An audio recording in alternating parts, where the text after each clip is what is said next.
সমাজ সেবক মোহাম্মদ সাকুয়াত হোসাইন এর উদ্যোগে জামালপুরের দেওয়ানগঞ্জে বিনামূল্যে চক্ষু চিকিৎসা ক্যাম্পের উদ্বোধন করা হয়েছে। রবিবার সকাল থেকে দিনব্যাপী চলে এই ক্যাম্প। উপজেলার রামপুর ইউনিয়নের রহিমপুর সরকারি প্রাথমিক বিদ্যালয় মাঠ প্রাঙ্গণে সাকুয়াত হোসাইন মানব সেবা ফাউন্ডেশন এর আয়োজনে বিনামূল্যে চক্ষু চিকিৎসা ক্যাম্পের উদ্বোধন অনুষ্ঠানে প্রধান অতিথি হিসাবে উপস্থিত ছিলেন শফিউল আলম পরশা, সাধারণ সম্পাদক ৩ নং রামপুর ইউনিয়ন বিএনপি। বীর মুক্তিযোদ্ধা অধ্যাপক আফসার আলীর সভাপতিত্বে এই সময় বিশেষ অতিথি হিসাবে উপস্থিত ছিলেন মোহাম্মদ রাজু আহমেদ, ৫ নং ওয়ার্ড এর ইউপি সদস্য, আরো অনেকেই উপস্থিত ছিলেন। এক সহযোগিতায় এই এলাকার হতদরিদ্র মানুষের চক্ষু চিকিৎসা দেওয়ার জন্য উনি উদ্যোগ নিয়েছেন বিনামূল্যে। তো ওনার এই মহতি উদ্যোগকে আমরা স্বাগত জানাই।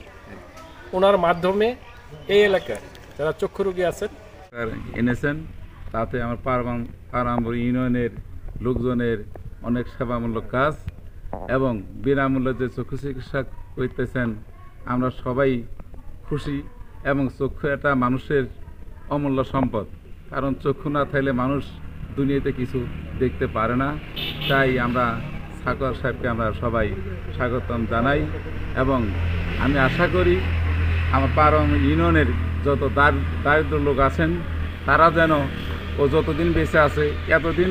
আল্লাহ রাব্বুল আলামিন আমাদেরকে এমন সুন্দর নিয়ামত দান করছেন যে এই নিয়ামত পাইয়া যে ব্যক্তি আল্লাহ শুকরিয়া আদায় করে তার নিয়ামত আল্লাহ রাব্বুল আলামিন বাড়ায় দেন, আর যে না শুকরিয়া করে তার নিয়ামত আল্লাহ রাব্বুল আলামিন ছিনিয়ে নেন।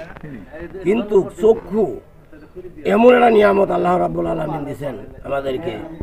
এই চক্ষু যদি একটু সমস্যা হয় তাহলে আমাদের প্রত্যেকটা অঙ্গ প্রত্যঙ্গের সমস্যা দাঁড়ায় যায়। আর এই চক্ষু সেবার জন্য আমাদের এলাকা উত্তর রহিমপুর আলহাজ আব্দুল জলিল সাহেবের ছেলে সাকুয়াত হোসেন জামালপুর থেকে চক্ষু চিকিৎসা ক্যাম্পটি পরিচালনা করেন ইস্পাহানি ইসলামিয়া চক্ষু ইনস্টিটিউট ও হাসপাতাল।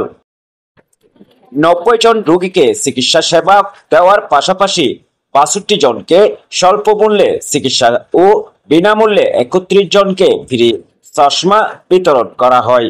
৭ জনকে সানি অপারেশন এর জন্য জামালপুর পাঠানো হয়েছে।